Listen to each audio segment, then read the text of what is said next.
कहते हैं कि काल सर्प दोष होता है और कुछ कहते हैं काल सर्प दोष नहीं होता।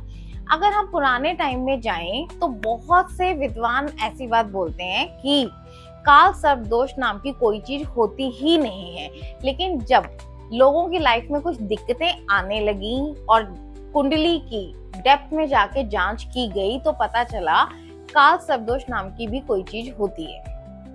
तो कुछ लोग इसे मानते हैं और कुछ लोग इसे नहीं मानते।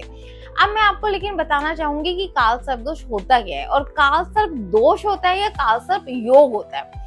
तो देखिए, काल सर्प दोष सबसे पहले हम जानेंगे किन ग्रहों की वजह से काल सर्प दोष कुंडली में बनता है। वो दो ग्रह हैं, राहु और केतु। काल सर्प दोष बेसिकली राहु और केतु के एक्सेस से बनता है। काल सर्प दोष होता क्या है? काल सर्प दोष में राहु और केतु इन दोनों के बीच में अगर सारे ग्रह फंस जाते हैं, इसे बोलते हैं काल सर्प दोष। जैसे कि आपको नाम से ही पता चल रहा होगा कि सर्प, काल सर्प दोष। सर्प का मतलब होता है सांप और राहु को सांप बोला गया है।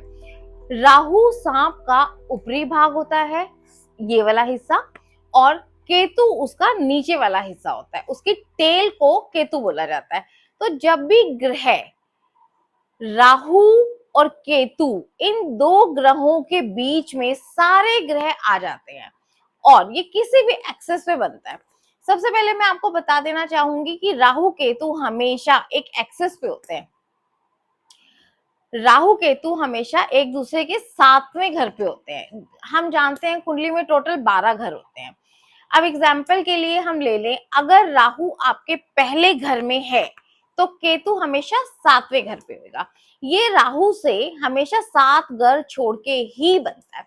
अगर राहु आपकी कुंडली के दूसरे घर में है तो केतु 8वें घर में होगा। अगर राहु तीसरे घर में है तो केतु 9वें घर में होगा।